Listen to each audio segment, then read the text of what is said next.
What will be the focus of your message on Monday? It will be that Denver is a city on the rise. This is a place where we weathered very hard problems and we came through stronger because we found out that these problems are solvable and we are the ones that can solve them. We've had a great start. We got more work to do. We got to make this a more vibrant city, a more affordable city, a more safe city. And we think we can really do that with everybody working shoulder to shoulder. Let me move to Denver Police. You set a goal of adding 167 police officers this year.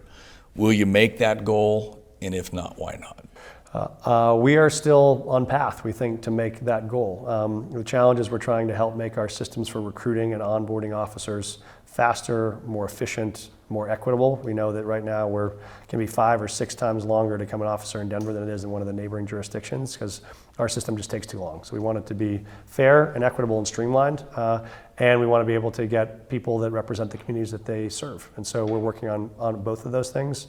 Chief Thomas done a great job. We think we're going to be on path for a historic expansion of the police force this year. Sources within the police department say retention rates are down. The first academy only had 37 people. What can you do as mayor to make it more attractive to stay as a Denver cop or become a Denver police officer? Yeah, I think we want to make this a great place to work, and that means knowing that we will support you. One thing is I find in every community I go to right now, I'll hear the same question, which is they'll say, why don't I see more officers in my neighborhood? I'd like to see them. I want to have them be present. And so one of the things we're launching this year is we're doing, yes, hotspot policing, where we'll have officers stop by places where we've had historically high levels of crime to help drop the rates of crime. We're also doing what we call trust patrols, which is having officers just stop by a business or a park or a rec center, walk in, talk to residents, ask them what's going well, what we can do better. We think rebuilding that community trust is a really important part of public safety, and we're going to do both. And we know that makes community members happier. It also makes officers happier. They like their job when people know them, see them as a resource, and reach out for help. Change was made at the top of the Denver Civil Service Commission, but so far no change in the process of getting more officers on the street. Do you intend to push for change to update that hiring process? I think obviously the board members of the commission make that decision. I know the safety team, and we would like to see that process get faster and simpler, and we hope they do that.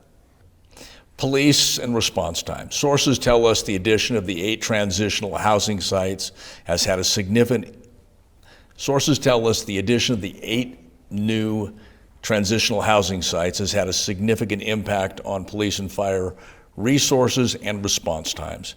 Do you have a plan in the next year to address these concerns?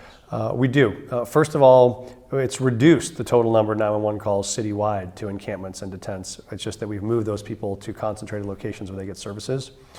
We do have places where we know there are needs. We put up a new med unit at our fire station, Outstation 26 on the east side. So that's a small, nimble team that can respond quickly without having to send a complete engine or a truck out to those sites. And we know the places that have high demands for need, we're doing more preventative work to have medical care and treatment there on a regular basis, so you don't have to call 911 for medical care. We know we can get you nurses and doctors to come in to see you regularly. Final question. If you could change any one thing you did in this past year, what would it be and why? The first one that comes to mind is I think when we had a few of our sites opened, we needed to have more rigorous safety protections in place the day that we opened. I think there was a trade-off of people not being sure if it would make the sites feel too security driven, if we had more officers or more presence or more metal detectors, and they wanted it to feel like home. We also wanted it to feel safe. I think we should have from day one made sure that those sites had all those protections on day one. We've put those in place now. We've made the site safer. That was the right decision.